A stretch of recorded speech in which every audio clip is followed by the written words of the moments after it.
Hi everyone, welcome back to Nature with us again. In today morning, when I walked through the beach, I suddenly saw some birds are resting on a sea. At that time, sea was mirror calm. The beach area located in northwestern coastal belt in Sri Lanka. I got to know these birds called brown-headed gull.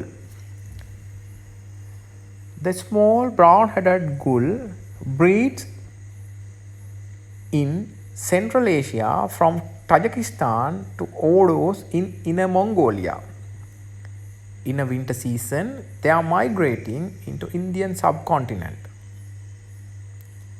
So I thought this is the best way to share this morning glory with you. Enjoy this short video.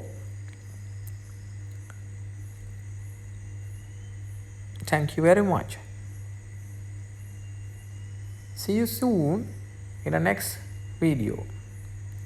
Goodbye.